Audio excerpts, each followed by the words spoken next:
So, hey guy, welcome to my channel, Fiction Star. This is the second episode of the series. So I will start with new series. The series name is What If Naruto Had Power of Yoda. So, let's start the video. Jedi Master Bolter Swan and her Padawan Naruto Uzumaki were answering a distress signal from planet Subterral, which was a mining world in the Outer Rim. The locals were many varied species, but most of the laborers were clones called shovel-handed miners.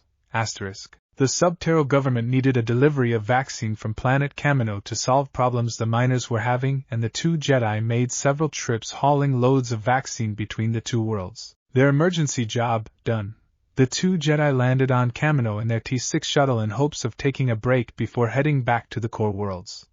Beyond Outer Rim, planet Kamino, Topoka City, Naruto and his master were treated well by their Kaminoan * hosts, and both Jedi were puzzled when a Kaminoan named Tonwi * came to visit them. She said to Bolter, Master Jedi, the Prime Minister Lama Su * is expecting you. We're expected?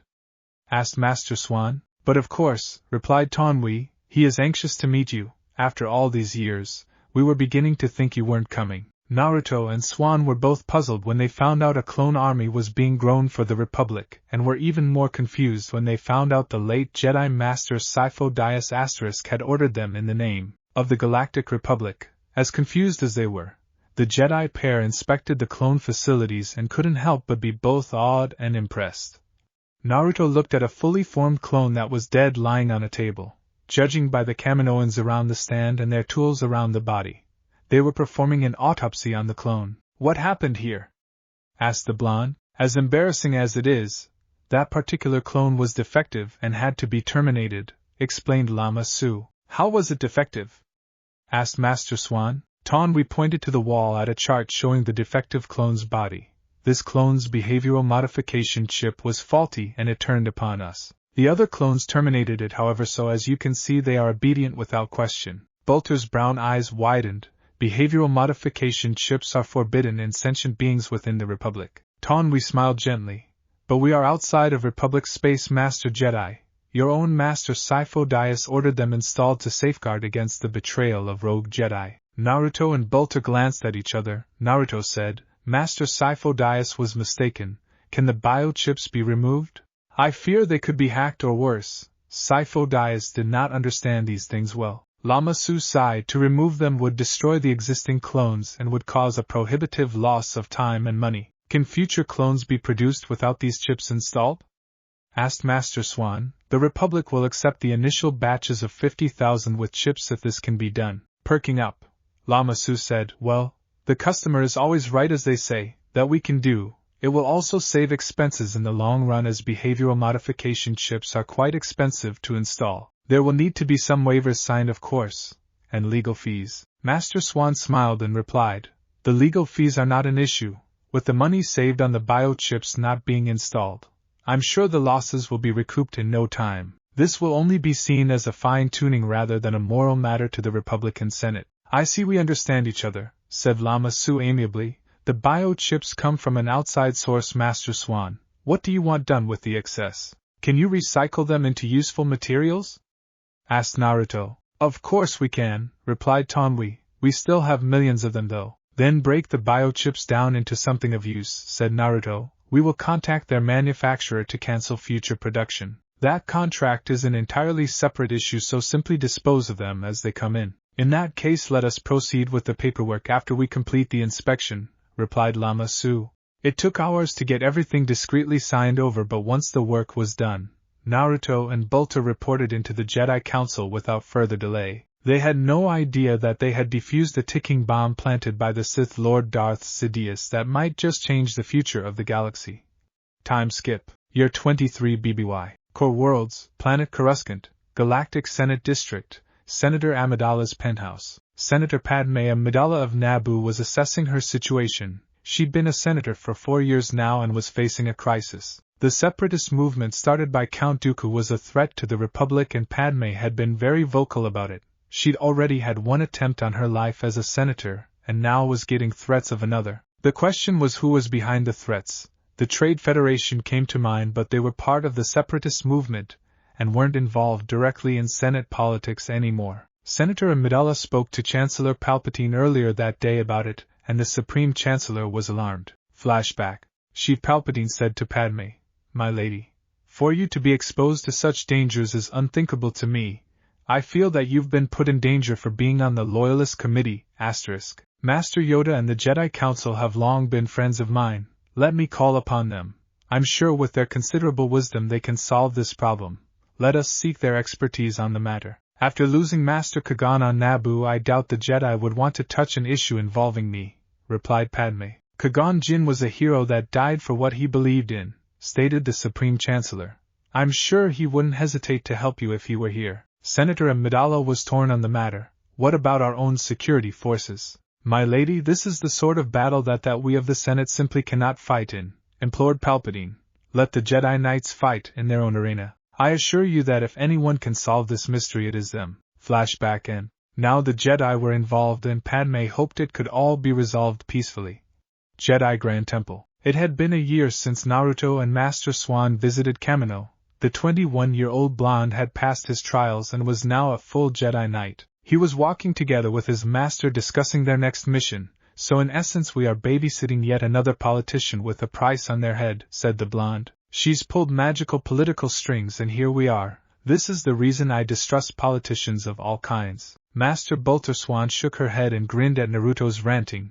"You are wrong on several points, my apprentice. First of all, you will be babysitting Senator Padme Amidala while I go investigate who is after her." She chortled at the look of horror on Naruto's face at his guard duty assignment. "Secondly, there is no magic as these political strings. The Senator is close to the Supreme Chancellor who is close to the Jedi Council. Lastly, there are a myriad of reasons not to trust politicians. Open up your imagination to the possibilities. You still have much to learn, Naruto." The blonde cried, "Please tell me we can switch jobs. Let's make a wager on it." Bolter smiled wickedly and said, "Not a chance. I've never seen anyone win a bet against you. Besides, you are more than capable of handling this alone.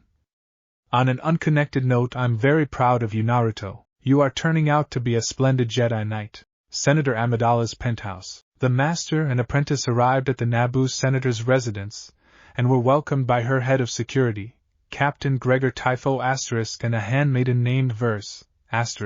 The handmaidens Cord ** and Dorm ** were also there attending to the senator. Captain Typho said, "Welcome, Master Jedi.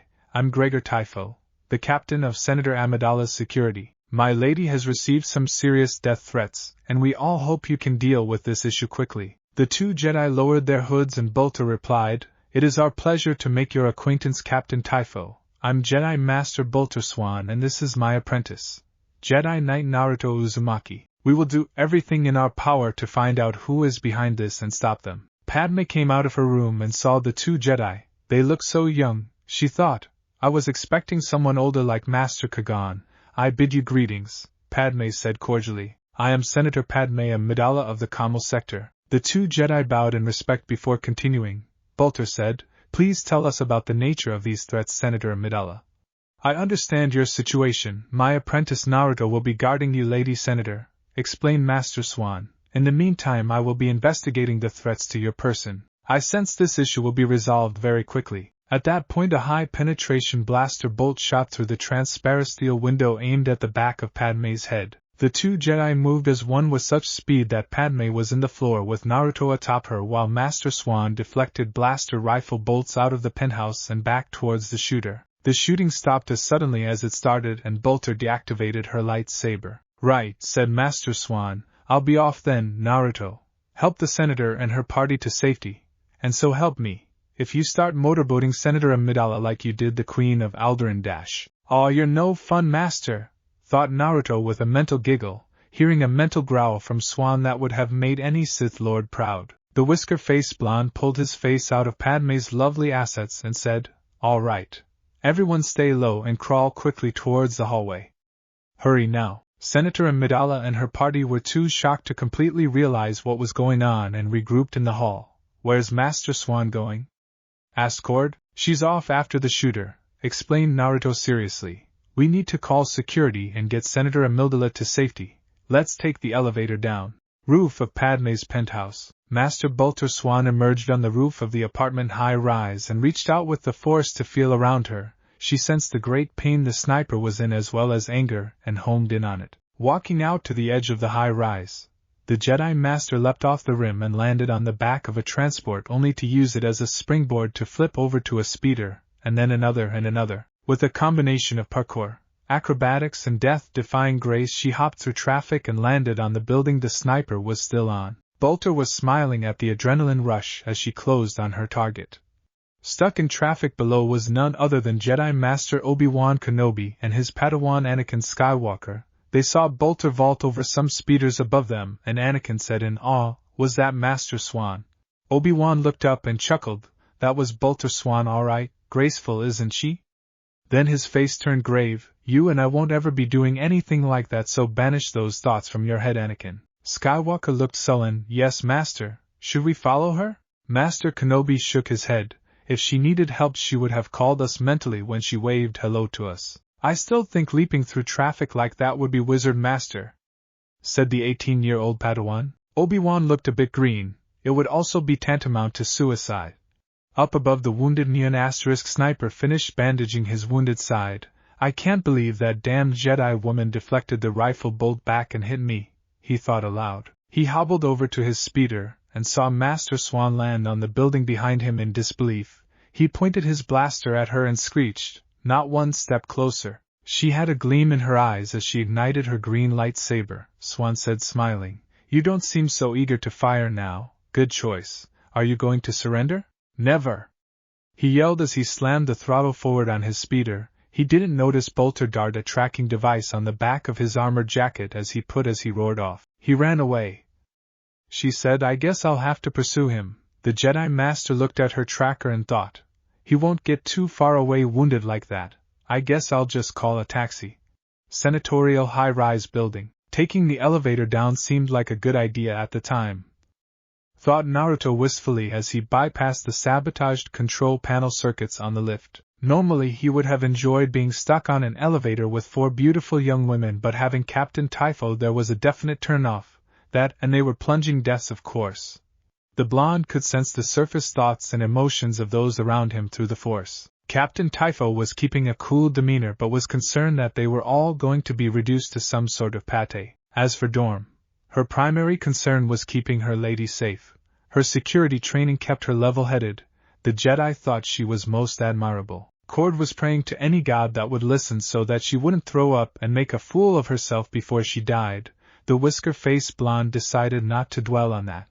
Being a slicer, Verse was more analytical and was focusing on Naruto's work. She wondered if he could actually pull this off. "O ye of little faith," thought Naruto. When it came to Padme, she was set in stone to be brave for her friends and companions. She couldn't let any of them down by giving in to fear. Naruto felt a little better about her despite his views on politicians in general. "Ah, there we go," said the blonde. "Hang on, everybody." Suddenly the lift's emergency failure brakes kicked in, and they were all pushed to the floor by the sudden slowing. The brakes were overheating rapidly, and the smell of something burning reached their nostrils as wisps of smoke leaked in. Naruto reached out to use the Force to slow the speeding metal coffin even further. The sound of shrieking from the brakes was getting unbearable when the elevator screeched to a halt. Forcing the door open, the small group found that they had ground to a stop at basement floor 97. "Well, that was an interesting little ride," quipped Naruto as he and Captain Typho helped Padme and her handmaidens off of the lift. "I think you are taking this far too lightly," replied the senator with disapproval in her eyes. "The sass is strong with this one," thought Naruto. "I find that a little levity helps calm the nerves, Senator. Believe me when I say the safety of you and your party are foremost in my mind." The blonde looked for communications terminal and found the floor was old enough that it was abandoned. The group saw several old droids lying about in various states of disrepair when an old astromech droid woke up and it slowly came online, making beeps and boop noises that seemed slurred together. Naruto understood the binary language and looked very puzzled. He said, "This droid is damaged or impaired in some way. It claims we are intruders." Verse added, "It almost sounds like it is drunk." "Is that even possible?" asked Captain Typho. Nodding, Verse said, "A damaged motivator unit could have that effect. Let me look at it," and a slot with a plasma torch came open and unleashed a burst which the blonde Jedi pulled Verse clear from. He activated his orange lightsaber, and the droid squealed in fright before it quickly rolled/staggered off. Typho uttered, "What in blazes?" as the droid retreated shrieking. It was then that they heard moans of mechanical talking and the dragging of metal feet as droids of all shapes and sizes came crawling out everywhere with weapons of all kinds pointed at Naruto and the Senator's group. "This is not good," said Naruto as he ushered the others away from danger. Padme said, "I have a bad feeling about this." Soon the droids randomly were taking potshots at the group and Naruto was deflecting the oncoming bolts away as the others fired their blasters at the horde of mindless metal attackers. The blonde soon realized they were being pushed back into a corner, and that the whole situation was a trap. Naruto's eyes blazed blue with chakra and he said, "Get behind me and cease fire." As they did, a glowing orange chakra field shaped like a fox's head blazed into existence. It surrounded Naruto, Padme and the others like a force field and soaked up the torrent of blaster fire coming from the herd of zombie-like droids closing in on them. "Just like I showed you, Naruto," said Kurama. "Keep absorbing the energy until it is at the limit, and then release it." Naruto was sweating under the strain of absorbing the blaster fire, and nodded mentally to his partner. Senator Amidala watched as the blonde drew his hand back and then thrust it forward, releasing both a mighty force push and all the stored blaster fire at once on the unprepared droids. What machines weren't totally destroyed in an instant were crushed into scrap or blown apart by the fusion of chakra and force energies unleashed upon them. When the smoke cleared, it was over. Naruto was kneeling in exhaustion on one knee panting and the conglomeration of droid types was demolished. The blonde took a deep, calming breath and said, "It seems that threat has been dealt with. We need to get to the upper levels in case more hostile droids are loose." "Wow," thought Padme. "Who do you think sent them after us, Master Jedi?"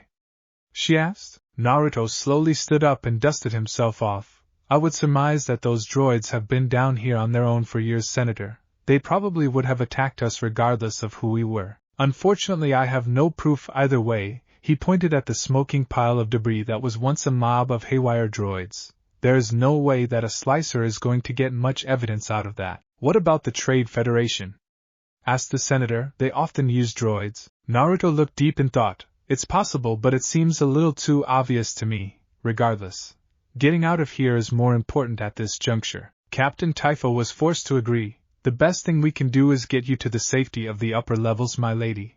The Chancellor's security forces will no doubt investigate this for us." Naruto frowned. "That's only if it serves the Chancellor's own self-interest." Senator Amidala noticed a look of distaste on Whiskered Jedi Knight's face and she asked, "Is there a problem, Master Naruto?" Naruto looked at the fiery woman and said, "No, it is as Captain Typho says, getting you and your handmaidens to safety is paramount, the rest can be dealt with later." Intergalactic Banking Clan Headquarters. Jedi Master Swan tracked down the sniper at the Intergalactic Banking Clan Headquarters that was also in the Senate District on Coruscant. Arriving via robotaxi, she hopped out and entered through the main entrance. A secretary stopped her before she could get on the elevator up and said, "I'm sorry ma'am, but I'll need to see your Banking Clan membership card to let you use the elevator." Bolter turned to the woman and said in a commanding voice, "You've seen my membership card." "I've seen your membership card," parroted the secretary. "Please carry on and have a nice day," said Master Swan smoothly. The woman droned, "Please carry on and have a nice day." She motioned towards the elevator and Bolter got aboard with no further trouble. Using her tracker, the Jedi Master proceeded to floor 57, Suite C, and carefully listened through the locked door. She heard two voices, the sniper and another male. "Why did you come here, you idiot?" "The Jedi is probably following you," asked the male voice. "What was I to do?" asked the sniper. "Go to a hospital and try to explain how I was shot with my own rifle. I hired you to take out Senator Amidala, not make excuses for your failure," ranted the male. "You came highly recommended as one of the best by Lord Tyrannus. I should sue you for breach of contract." "Breach of contract?" growled the assassin. "I'm sure failing a hit on a member of the Republic Senate would hold up well in court."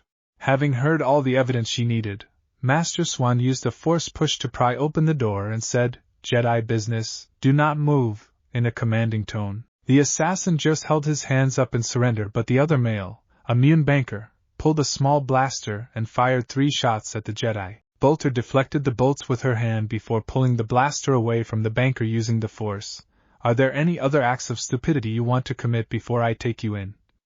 she asked. The banker screeched, You can't prove anything. I want my lawyer. The Jedi Master rolled her eyes. This kind of idiocy I can do without. I wonder how Naruto is doing. Senatorial high-rise building basement levels. Naruto led the others along using the Force to guide him and eventually came to a lift that led back to the upper levels. In front of the lift's entrance stood a single individual. A bone-white Dathomirian female who was sworn to Count Dooku personally as a Sith assassin. This was Asajj Ventress, **. It was her first mission for Darth Tyrannus since completing her training under him, and she was determined to bring Senator Padme Amidala's head on a platter to the Count. Ventress was confident in her new skills and planned to make an example of the upstart senator, and anyone else who interfered. The blonde Jedi could feel the sheer hatred radiating off Ventress and said, Captain Typho, it appears we have an issue I will have to deal with alone. Take the senator and her handmaidens to the lift and go to the surface. Don't look back. Padme immediately spoke up. We will not leave without you, Master Jedi. We can support you with blaster fire. She was immediately reminded of Qui-Gon Jinn when Naruto shed his outer robes and said, For your safety, Senator.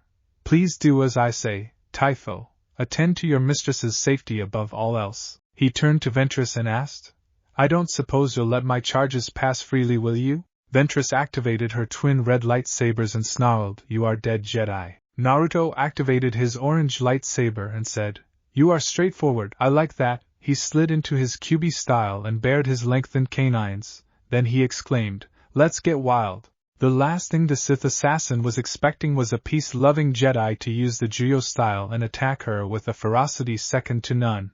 After recovering from her initial shock, Ventress took the offensive only to find she was being battered back. Her blue eyes widened as she felt the tempo increase and started trying to push Naruto back with a blade lock. Then Asajj felt herself sliding back on the smooth floor. Captain Typho whispered, Let's go, my lady, as he ushered Padme and her 3 handmaidens past the vicious Jedi duel going on. They made it safely into the lift, and her handmaiden Dorm was about to press the buttons to take them to the safety of the upper floors when Senator Amidala raised her hand. We will wait for Master Jedi Naruto to join us, said Padme. Gregor Typho replied, But my lady, but was cut off by Padme's glare. We will wait, repeated the senator in an imperious tone. The security captain deflated and he thought, She never took orders too well. Meanwhile, Naruto and Ventress were engaged in a violent dance of death and Asajj found herself getting more and more angry. The collateral damage was racking up quickly and Naruto cut a platform between them out, meaning she would have to leap up to his level to re-engage him. Worse still, Naruto had been thrashing her with Teras Kasi whenever they locked blades. She was bruised and hurting and now sported a massive shiner from being punched in the eye. Damn it, that hurt. What a cheap shot, she thought angrily. And now he has the high ground. Naruto's blazing blue eyes were glaring down at her and beckoning Asajj to come face her death. She was of 3 minds on the matter. I'm gonna get you, sucker, was her first thought. Her second thought was, how would you like a job? Come to the dark side. Count Dooku is hiring and we have great benefits. Her third thought she actually went with though, savor your victory while you can, Jedi. You've won this round. The blonde watched Ventress stalk away steaming in anger, and decided it was best to leave well enough alone. He had to bite his tongue to keep from saying, Let's do this again sometime. Or you're cute when you're angry. But Naruto figured that might throw her into an even more homicidal rage which he didn't want to deal with right now. He telekinetically grabbed his robes and put them on before turning towards the lift where the others were still waiting. He wanted to facepalm as Captain Typho did his best to look apologetic. Naruto rounded on Padme and asked, Why did you not follow my orders, Senator? If I had fallen you would not have survived her onslaught. This isn't a game, you know. Amidala's eyebrow twitched in anger. Why are you Jedi so set on making martyrs of yourselves? I ordered the others to wait in case you needed help. You should be grateful. The Jedi sensed a migraine coming on. He noticed the floor they were on was still close 100 floors below ground. Hitting the button to go up to the ground floor, Naruto said, Now see here, Senator. Basement floor 80. No, you listen to me, Jedi, said Padme. I'm not about to have my life dominated by some mystic knowledge of the Force. You knights can be so haughty. Haughty? I've spent most of my life training to protect others. Growled Naruto. When I say it's dangerous, your person is in danger. Basement floor 50. Now the blonde was steamed. So suppose you had opened fire with your blasters. That dark acolyte was quite powerful. She would have deflected the blaster bolts back at you or into me. It would have been to her advantage. Surely we could have provided adequate cover fire for you to escape, retorted the senator. Not if I was dead, roared the Jedi. Basement floor 30. Is she always so obstinate? Naruto asked the others. Captain Typho just cringed while the three handmaidens Cord, Verse and Dorm all nodded rapidly from outside of Padme's peripheral vision. Obstinate? Shrieked the short brunette senator. Look in the mirror if you want to see obstinate. You're projecting, hissed Naruto. Ground floor. The senator and the Jedi were both glaring at each other, as if daring one another to utter one single word. Everyone else was on needles and pins. That's when the lift door opened and Master Yoda and Master Mace Windu were standing there waiting for the lift. Yoda said with a twinkle in his eye. Ah, fortuitous timing we have, Senator Amidala. Unharmed I see, good it does my heart. Master Windu asked. Did anything of note during your watch, Naruto? Naruto looked at Mace Windu and Yoda with fatigue in his eyes and thought, what a woman. As he glanced at Padme, carefully choosing his words, Naruto said, Masters, the suspicions that someone is after Senator Amidala are correct. Several bolts from a blaster rifle were fired at her this morning in her apartment. Then the lift to her room was sabotaged and dropped to the 97th basement floor level. We were then attacked by a zombie droid army which I was forced to obliterate. Then a dark acolyte attacked us on the way to the lift we rode up to the ground floor. I was able to fend her off fortunately. Luckily we came out relatively unscathed. Padme looked at Naruto for a split second and thought, either I'm going to love him or kill him. Whichever comes first. Jedi Knight Naruto did an excellent job of protecting us from harm. Mace Windu retained his stoic look but his eyes widened a bit. A zombie droid army? Grandmaster Yoda's eyes also widened and his ears rose in alarm. A dark acolyte, you say? Much we have to discuss. About that time Jedi Master Swan arrived having dropped off her prisoners and said with a bow, Masters, it is good to see you well. So what did I miss? Naruto just sweat dropped. The senator and the Jedi were both glaring at each other, as if daring one another to utter one single word. Everyone else was on needles and pins. That's when the lift door opened and Master Yoda and Master Mace Windu were standing there waiting for the lift. Yoda said with a twinkle in his eye. Ah, fortuitous timing we have, Senator Amidala. Unharmed I see, good it does my heart. Master Windu asked. Did anything of note during your watch, Naruto? Naruto looked at Mace Windu and Yoda with fatigue in his eyes and thought, what a woman. As he glanced at Padme, carefully choosing his words, Naruto said, Masters, the suspicions that someone is after Senator Amidala are correct. Several bolts from a blaster rifle were fired at her this morning in her apartment. Then the lift to her room was sabotaged and dropped to the 97th basement floor level. We were then attacked by a zombie droid army which I was forced to obliterate. Then a dark acolyte attacked us on the way to the lift we rode up to the ground floor. I was able to fend her off fortunately. Luckily we came out relatively unscathed. Padme looked at Naruto for a split second and thought, either I'm going to love him or kill him. Whichever comes first. Jedi Knight Naruto did an excellent job of protecting us from harm. Mace Windu retained his stoic look but his eyes widened a bit. A zombie droid army? Grandmaster Yoda's eyes also widened and his ears rose in alarm. A dark acolyte, you say? Much we have to discuss. About that time Jedi Master Swan arrived having dropped off her prisoners and said with a bow, Masters, it is good to see you well. So what did I miss? Naruto just sweat dropped. Chapter 5. Time skip. Year 22 BBY. Outer Rim Territories, Eastern Sector, Planet Korriban *, near Dreshti Spaceport. Jedi Knight Naruto Uzumaki was finishing a dreadful month-long reconnaissance mission on the arid, old Sith capital world of Korriban where the Commerce Guild * was cooperating with Count Dooku. The blonde had gathered enough evidence to prove the guild had thrown in their lot with the separatist cause beyond any form of doubt. Naruto wasn't surprised but the whole situation still disgusted him. Under the leadership of Shmi, the Commerce Guild had been using their power illegally in the Outer Rim for years, so he supposed their move to the separatist cause was a natural one given profit was involved. The blonde felt unclean both physically and spiritually. He was scruffy, unshaven and his spiky blonde hair was getting long and dirty from the dirt and sand. Korriban was a cesspool of the dark side of the Force.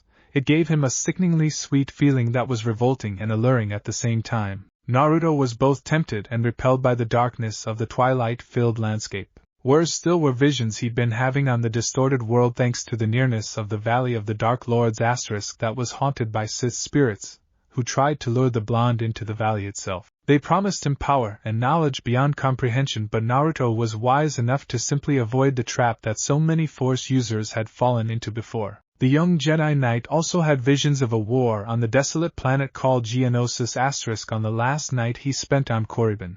Climbing into the cockpit of his Delta-7B starfighter, Naruto took off towards the core worlds to Coruscant. Core worlds, Coruscant Sector, Planet Coruscant, Jedi Grand Temple. The Jedi High Council was listening to Naruto's report on Korriban with a mixture of skepticism and disbelief. Naruto was talking to them via holographic projection. Masters, I never knew Count Dooku when he was an active Jedi Master. I can tell you that he was in a meeting with Shmi of the Commerce Guild and that he was moving freely, and without any issues in areas where the dark side is stifling to the senses. Mace Windu replied, Naruto, Count Dooku is a political idealist, not a... I'm sorry Master Windu, but Count Dooku has fallen to the dark side. It wrapped itself around him like a cloak, said Naruto emphatically. He is carousing with some of the worst corporate scum in the galaxy. He is not the paragon of virtue that you all believe him to be. I admit my foresight is nothing compared to the Council's, but you must listen to me. War is coming and we need the clone army that Master Swan and I discovered 2 years ago to help us, Kyarimundi said. And exactly where is this war you can foresee, but we cannot. Young Uzumaki. Planet Geonosis on the Outer Rim, said Naruto. I saw it clearly on the last night I spent on Korriban. Several council members thought this was ludicrous, but Master Yoda held up his clawed hand and asked, Exactly what did you see, young Naruto? Your vision. Share it with us. Yes, my master, replied Naruto. I saw nearly 200 Jedi wiped out before the clone army arrived to reinforce them. They were fighting thousands of battle droids. It was a Pyrrhic victory at best. The pain and suffering was unbearable. I know it sounds fantastical, but we Jedi are peacekeepers. We cannot fight a war of this scale without that clone army to help us. Master Sifo-Dyas foresaw this over a decade ago. Plo-kun asked, How long were you on Korriban, Naruto? Your vision may have been terribly distorted by the dark side. Naruto sighed. I was there nearly a month, master. If the council will not believe me, then send a scout to Geonosis who is impartial. I beg of you. The council sat in silence at Naruto's plea for several tense moments before Yoda nodded and said, By the council's will, a scout will be sent. Thank you, master, said Naruto gratefully. The Grand Master nodded. In the meantime, to Naboo you must go. In grave danger, your friend Senator Amidala is. Her safety, you must ensure. A Jedi Knight is not with her?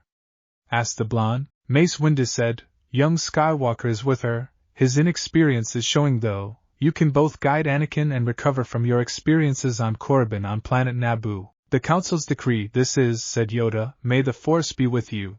Mid-Rim, Kamo Sector, planet Naboo, capital city of Theed. A week later, Anakin Skywalker and Padme Amidala arrived at the Theed Royal Palace, where they were discussing their situation with Queen Jamilia and her advisory council chaired by Governor Sio Bibble.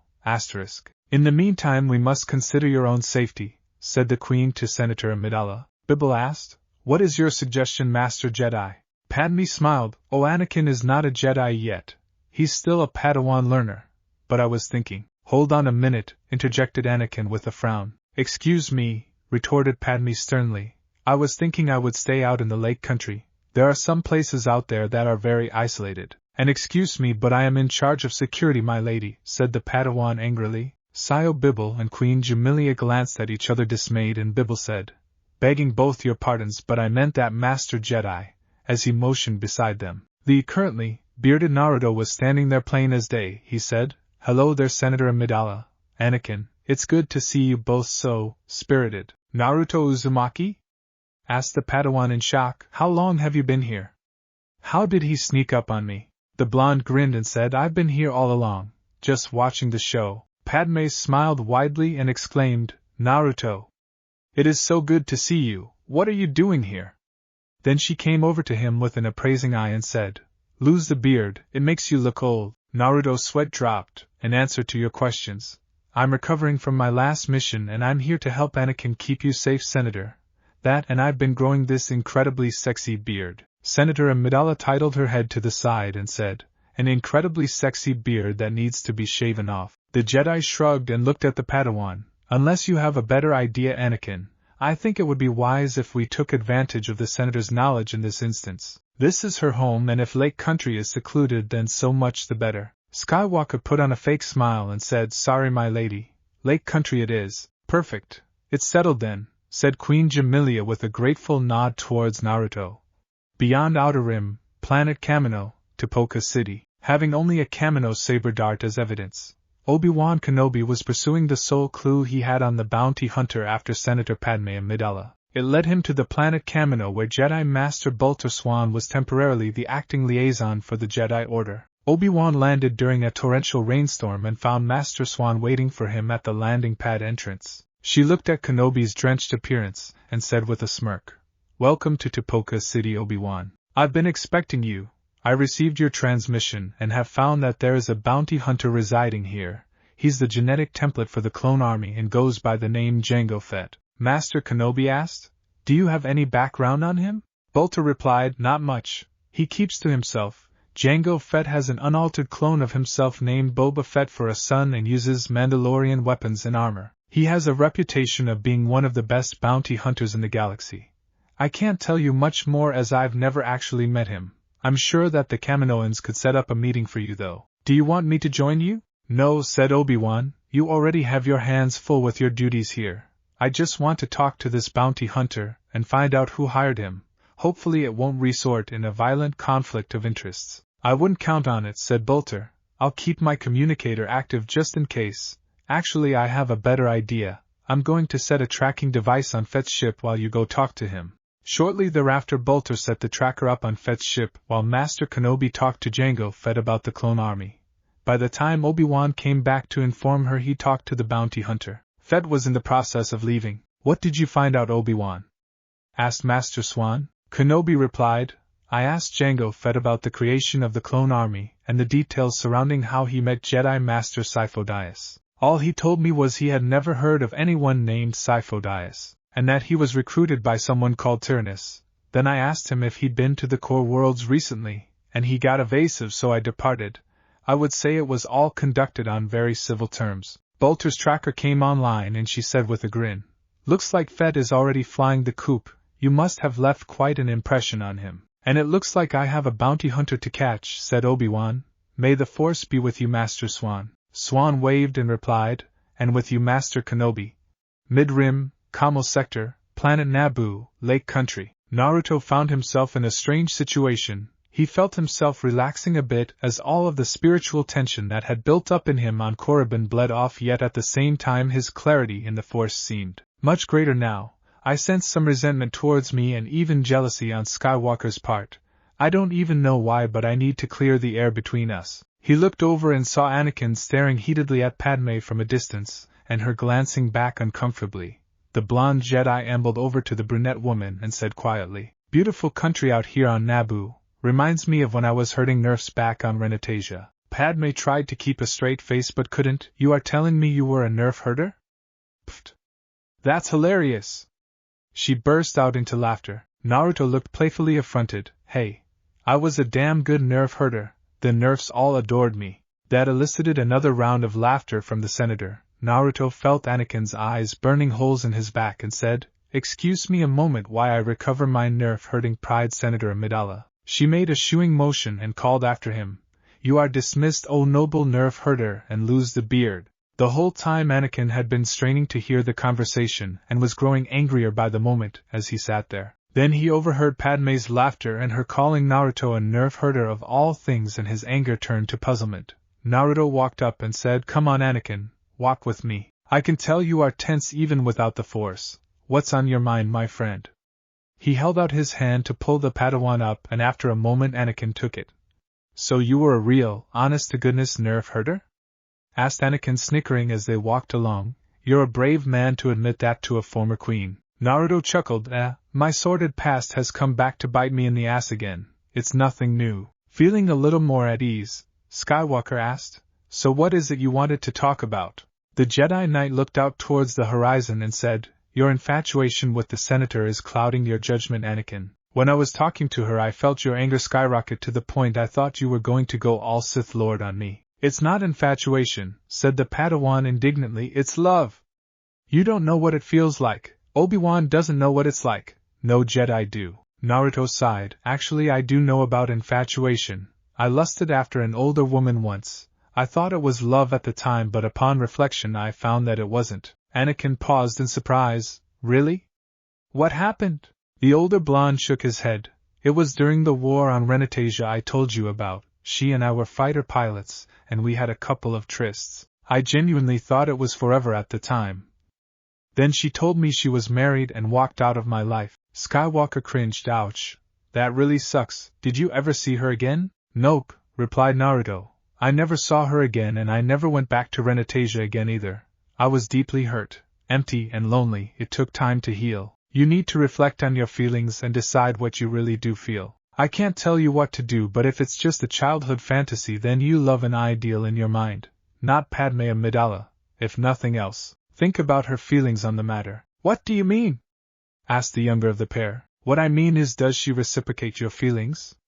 Asked the Jedi Knight. She looked uncomfortable to me. Anakin thought for a moment, and said glumly, I guess I have a lot of thinking to do. Naruto patted his shoulder. I'd rather not see you get hurt, Anakin. It's hard with all those hormones flying through you at light speed, believe me. I do know. You sure seem to know a lot for someone close to my age, said Skywalker. The Jedi Knight grinned. It's all about hurting nerfs, my friend. It teaches you to be patient and reflect. You don't necessarily have to be old to be wise.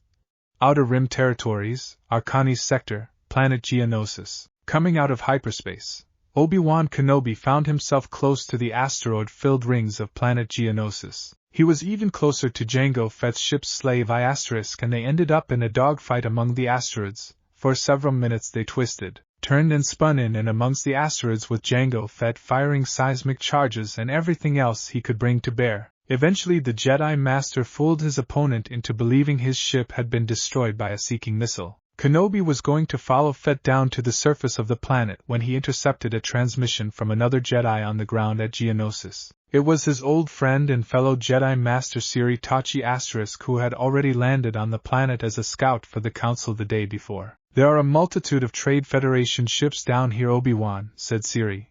I've infiltrated the place and I'm moving out. It's a summit and they are preparing for a full-scale war. I overheard Count Dooku himself addressing the Separatist Council, and he is behind the attempts on Senator Amidala's life at the request of the Trade Federation Viceroy Newt Gunray. My long-range transmitter is being jammed and I fear they are on to me. I don't have the means to send my report directly to the Jedi Council, so I need you to relay it for me. I understand, Siri, said Kenobi. I'll get into contact with Coruscant and relay your message to the Jedi Council. I'm ready to receive your full report. She transmitted. I have scouted out the droid foundries on Geonosis.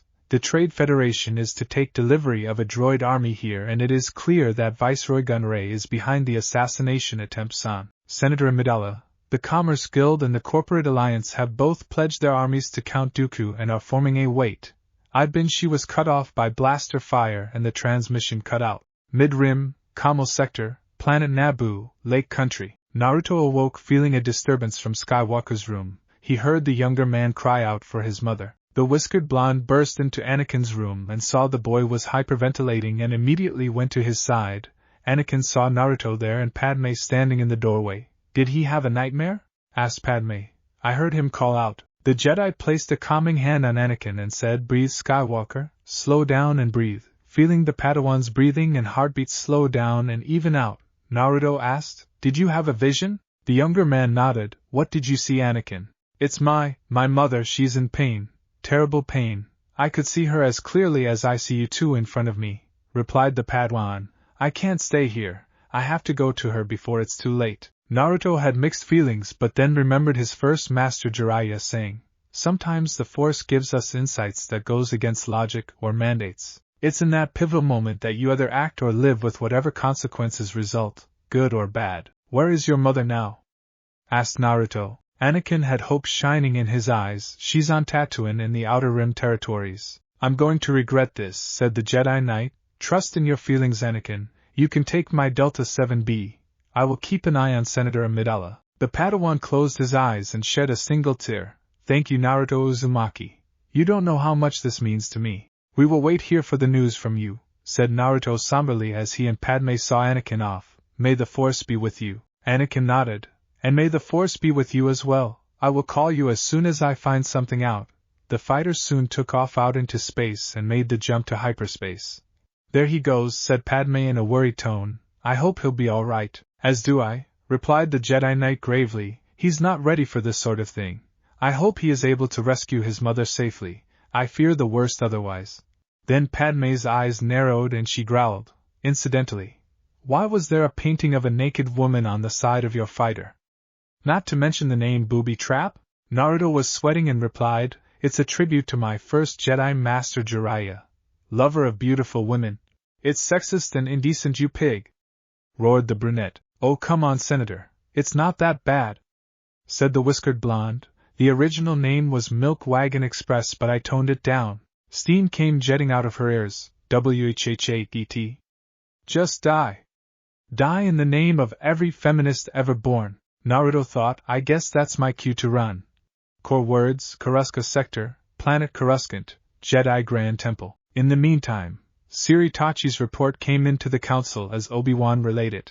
I have scouted out the droid foundries on Geonosis. The Trade Federation is to take delivery of a droid army here, and it is clear that Viceroy Gunray is behind the assassination attempts on Senator Amidala. The Commerce Guild and the Corporate Alliance have both pledged their armies to Count Dooku and are forming a wait.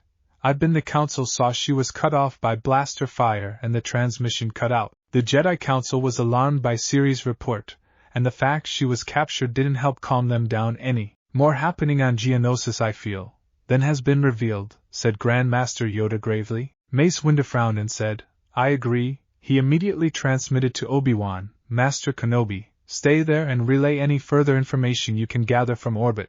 This is your first priority. We will come there and deal with Count Dooku. I understand, Master, replied Obi-Wan. I'll do what I can from orbit without getting spotted. He quickly signed off. It seems that young Jedi Knight Naruto Uzumaki was right all along, said Plo-kun. Indeed it does, replied Yoda, clouded. Our vision is most concerning. Master Windu said. We don't have much time. Contact Master Bolter Swan. Send her the orders to activate the clone army and bring them to Geonosis. We will meet her on the way. Supreme Chancellor Sheev Palpatine was sitting in his quarters fuming. The Jedi had already started moving on Geonosis, and were enlisting the aid of the clone army before he was prepared. He knew that he would have to simply go along with it to save face politically, but the Sith Lord had hoped to wipe out as many of the Jedi as he could before the clones even came into play. He had foreseen Geonosis as a one-sided charnel house for the Jedi Order, and now it appeared the odds were evened. Something elusive within the Force was interfering with Palpatine's carefully constructed plans. The Jedi Council should be muddled in seeing the future, and young Skywalker is coming along splendidly as I foresaw. His pride and lack of discipline should lead to his fall. But what is this other factor I cannot detect? Thought the master manipulator. Palpatine was very vexed about the entire situation. Beyond Outer Rim, planet Kamino, Topoka City, Jedi Master Bolter Swan was listening carefully to a transmission from the Jedi Council.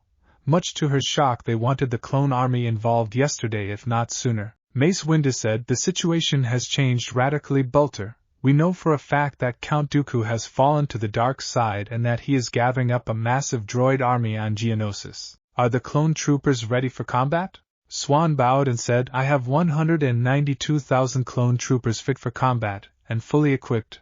They can be deployed at your order, Master Windu. Impressive, said Master Yoda. Done well you have, Master Swan. Thank you, Master Yoda, replied Bolter.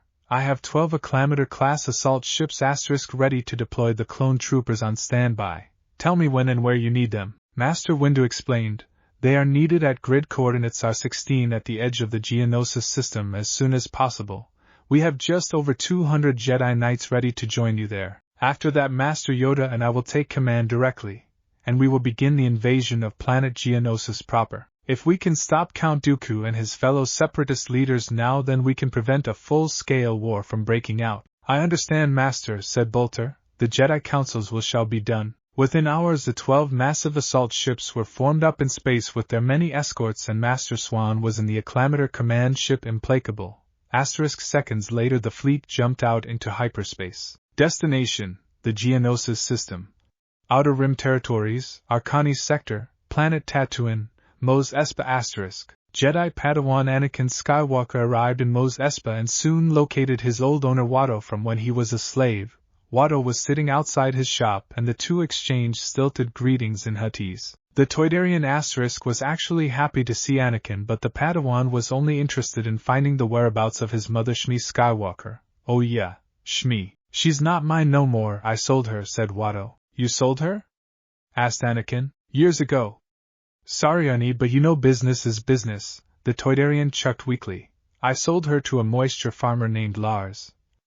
At least I think it was Lars. Believe it or not, I heard he freed her and married her. Can you beat that, The Padawan frowned. Do you know where they are now? A long ways from here, replied Yado. Someplace on the other side of Mos Eisley, I think. I'd like to know, growled Anakin. The Toydarian quailed a bit and said, Sure. Absolutely. Let's go look in my records. Mid-Rim, Kamo Sector, Planet Naboo, Lake Country, Varakino Villa *. After an exhilarating chase, Naruto negotiated with Senator Amidala, received a brutal tongue lashing about sexism, and shaved his beard off for good measure. The pair was soon having a nice dinner at the Varakino villa they'd been staying at when they got in a discussion about his home world of Renetasia. So Renetasia was settled by one of the expeditions from planet Griswold around 3,900 years ago from the same group of people that settled on Naboo, explained Naruto. Our home worlds are similar in many ways. The countryside here reminds me of the pastoral area I lived in on Renetasia. Do all Renetasians have those facial tattoo marks, or is that something religious? Asked Padme curiously. Naruto smiled weakly and said, Actually, those are scars I received when I was tortured with a lightsaber. I was 12 at the time, and it made me force blind. It took me years to recover. The senator covered her mouth with her hands and gasped in horror. Who would do that to a child? The blonde leaned back a bit, and said, The Sith would. They murdered my master and tried to turn me to the dark side with a Sith ritual, but somehow it failed and I managed to escape by the skin of my teeth. That's horrible! Exclaimed Padme. Did the Jedi Order catch who was responsible? No, said Naruto as he took a bite of food. As a matter of fact, I've never found out if an investigation was even done. I looked in the archives and the incident is classified by the Jedi Council. I've wanted to do my own research on the matter, but there simply hasn't been time with the Sith on the move and all. One of these days I'll return to the Japral system and discover the truth. I just have to be patient. You don't resent the Jedi Council then? She asked. If I'd been tortured and my master murdered. The blonde smiled. Though believe me, I am angry as much for Master Jiraiya's sake as I am for mine. I know of a couple of former Jedi that fell to the dark side that know some of what happened. When I catch them, I'll get the information I want one way or another. There's the little matter of the separatist crises to deal with right now. The senator replied, I hope it can be settled peacefully through negotiation. The Galactic Republic is a democracy, you know. There's too much tension and too much blood in the air for negotiations now, Senator Amidala, said Naruto gravely. I had a vision of war and bloodshed across the galaxy. There are people just craving it. I pray that vision never comes true, but I fear it will. But who in their right mind would want a war, Naruto? Asked the brunette incredulously. The Jedi looked thoughtful for a moment and said, Anyone who could profit from it monetarily, territorially, or a number of other ways. Politically speaking, it could empower lots of individuals within the Senate. Her eyes narrowed. Did you have any particular people you wanted to point the finger at, Master Jedi?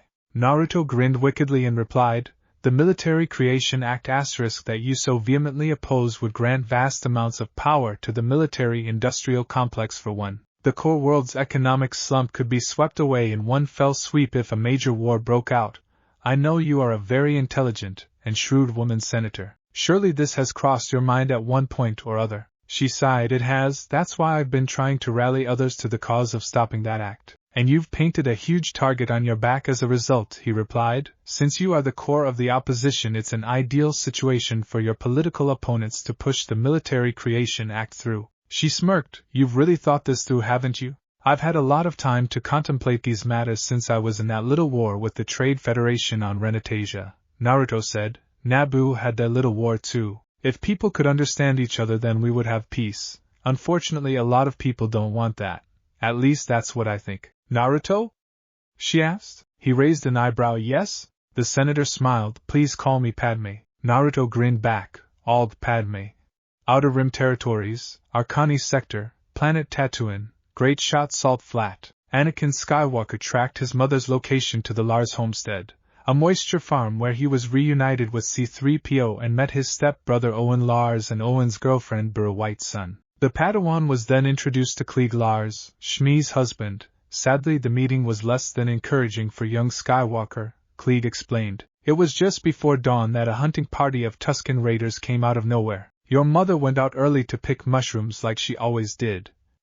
From the tracks she was about halfway home when they took her. Those Tuskens walk like men but they're vicious, mindless monsters, said the elder Lars. 30 of us went out after her.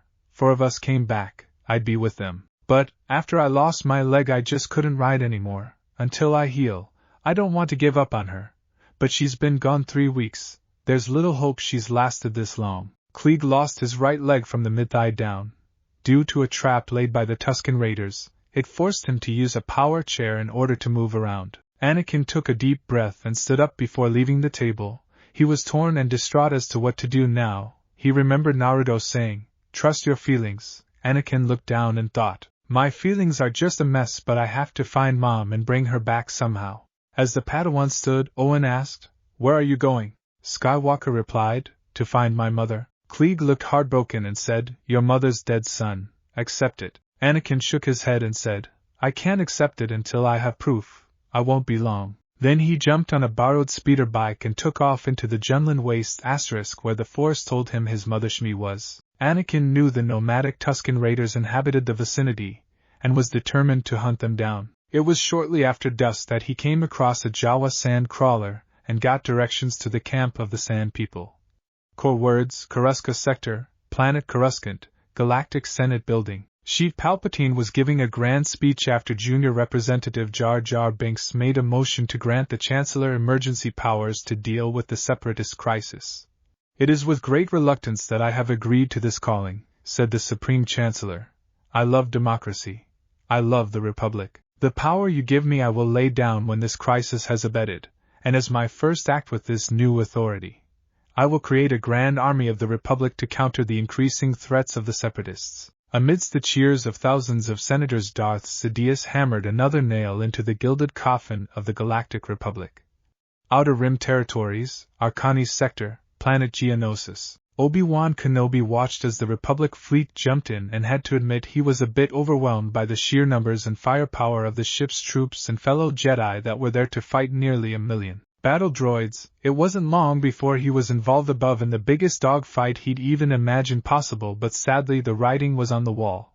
This was just the beginning. The 12 Acclamator-class transports landed on the surface, a disgorged 16,000 troops each, plus hundreds of transports carrying every kind of equipment and weaponry that the Jedi Master had even heard of. Deep in the thick of it all were 215 Jedi Knights, which were leading the clones and cutting a swath through literally thousands of battle droids. Once the landings on Geonosis had begun, there was no stopping the war machine until one side or the other was completely decimated. Savagery not seen for 1,000 years broke loose, and somewhere Darth Sidious was cackling with delight.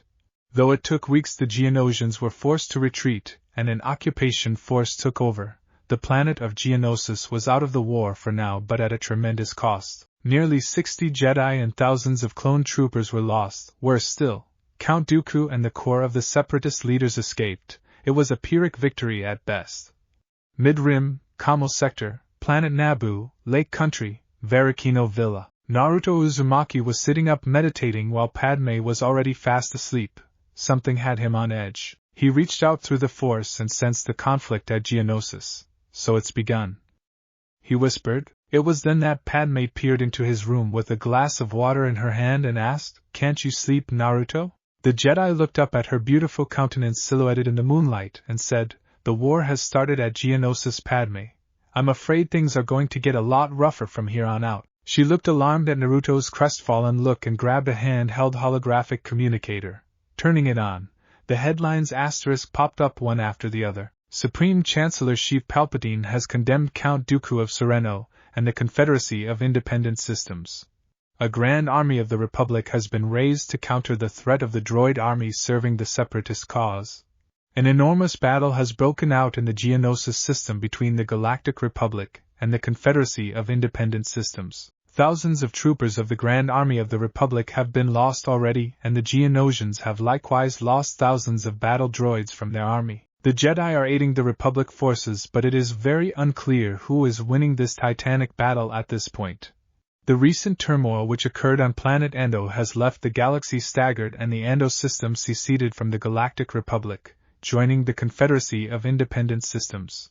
The moon of Antor 4 is embroiled in a schism between the pro-Galactic Republic loyalists and those who wish to align with the Confederacy of Independent Systems. The Godal Assembly for Separation and its radical splinter group, the Rashus, soon have mounted a protracted terrorist bombing campaign. The recent border dispute which occurred on Mid-Rim planet Enshin during the Separatist crisis. Reporters across the galaxy are already starting to call this conflict the Clone War because of the use of clone troopers by the Galactic Republic. The great peace of the Republic over the last 1,000 years has come crashing to a violent end, not since the Battle of Rosen between the Naruto sat stock still in the lotus position and watched as the headlines zipped by at near light speed. He looked down, and his blonde bangs shaded his eyes in the moonlight. Padme knelt down beside the Jedi and held onto his right bicep for warmth. Eventually they wrapped their arms around each other for comfort in the dark of the cold night on Naboo. Outer Rim Territories, Arcani's Sector, Planet Tatooine, Junland Wastes. The Jedi Padawan Anakin Skywalker located the Tusken Raiders' camp after dark that night. He observed them from a cliff above before quietly descending into the Sand People's camp. Sneaking around from tent to tent, Skywalker sensed he'd found the right one using the Force, and used his lightsaber to cut an entrance on the backside of the tent. Sensing the guards were not alerted, Anakin quietly entered the tent where Shmi Skywalker was being held. He found his battered mother tied up and quickly released Shmi from her bonds. It was obvious that she'd been tortured and she was delirious. Lowering her down as gently as he could, the Padawan whispered, Mom, don't worry, you are safe." She smiled at Anakin and said, "Honey, my handsome boy, I'm so proud of you, now I am complete." I love Shmi was physically and mentally exhausted and quickly passed out. Anakin held his mother close for a moment and whispered, "Stay with me, Mom." He was ferociously angry at the Tusken Raiders for what they'd done, but getting Shmi to safety took precedence over everything else. Moving as stealthily as he could, the Jedi Padawan exited the way he entered with his precious cargo in his arms. After making his way back to the speeder bike, Anakin loaded the still unconscious Shmi onto it and took off as quickly as he could to the Lars homestead where she could have her many wounds treated. Core Worlds, Coruscant Sector, Planet Coruscant, Galactic Senate Building. Darth Sidious stood awaiting his apprentice Darth Tyrannus arrived and disembarked his vessel. "The Force is with us, Master Sidious," said Count Dooku. "Welcome home, Lord Tyrannus." "You have done well," replied Sidious. "I have good news for you, my lord. The war has begun," reported Tyrannus. "Excellent," said Sidious. "Everything is going as planned."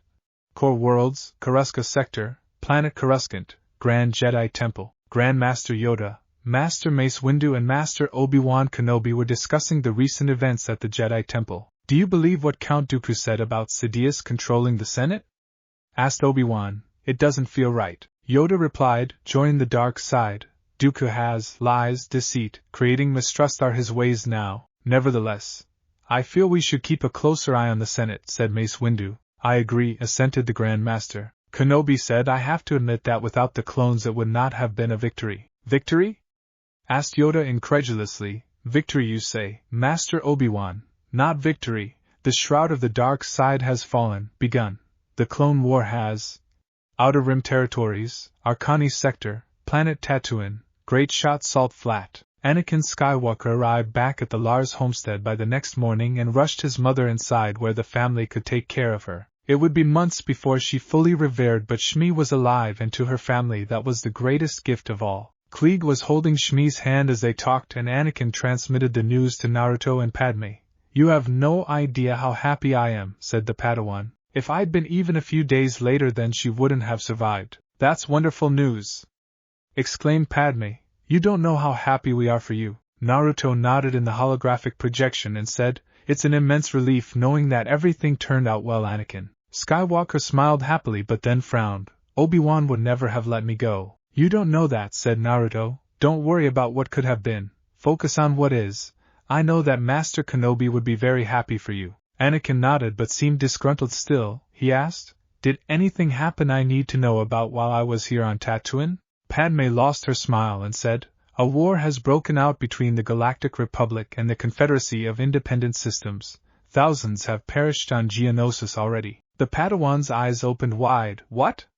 That can't be," Naruto replied, "but it is, Anakin. I hate to cut your reunion with your mother short, but we are expected back on Coruscant post-haste. I know you probably want to stay with her for a while, but every Jedi in the galaxy has been alerted and you and I have been recalled." "What about Padme?" asked Skywalker. "Her safety is important." "I'll be returning to Coruscant with Naruto," replied the senator. "We'll meet you there." Naruto ended to transmission with, "May the Force be with you. Core Worlds, Coruscant Sector, Planet Coruscant, Grand Jedi Temple." Mace Windu said, "You have been assigned to be a Jedi General Naruto Uzumaki. You will be in command of the 325th Legion of Clone Troopers with Clone Commander CC-9076 Checker acting as your second in command." CC-9076 saluted Naruto and said, "I'm pleased to be under your command, General Uzumaki. The men are eager and ready to serve. We are assigned the assault ship Implacable with Captain Ram Franz. Would you like to inspect the troops, sir?" Naruto's sweat dropped and looked at Mace Windu, who raised an eyebrow. "This is the absolute last thing I want to do. Kill me now," thought Naruto. He looked at the Implacable as the troopers of the 325th His Legion marched aboard in perfect formation. The blonde turned to Checker and asked, "Is my personal fighter and our 4 unit aboard the Implacable?" "Yes, sir," answered Checker enthusiastically. "The men and I admire your sense of aesthetics, sir." "They do?" Naruto thought in wonder. Then the blonde Jedi envisioned Senator Padme Amidala knocking down his entire legion like dominoes as they all admired his fighter's nose art. Letting out a perverted giggle, Naruto said, "I think we're going to get along nicely, Commander Checker. Let's go and inspect the men." Hours later, the Implacable was on its way to Kamino to pick up extra clone combat medics and extra equipment a Legion normally didn't have at its disposal, such as advanced training gear. Checker was talking to the officers in the 325th Legion about it all. General Uzumaki had left the oddest impression on his troops. He treated them all as people instead of clones, Checker said. He mentioned extra training in covert ops and guerrilla warfare for each and every one of us to minimize our casualties and maximize damage inflicted to the enemy. "I thought all of us clone troopers were considered expendable," said a clone captain. "I mean, we're clones." "It's all very strange," agreed Checker. "I get the impression our general doesn't think so."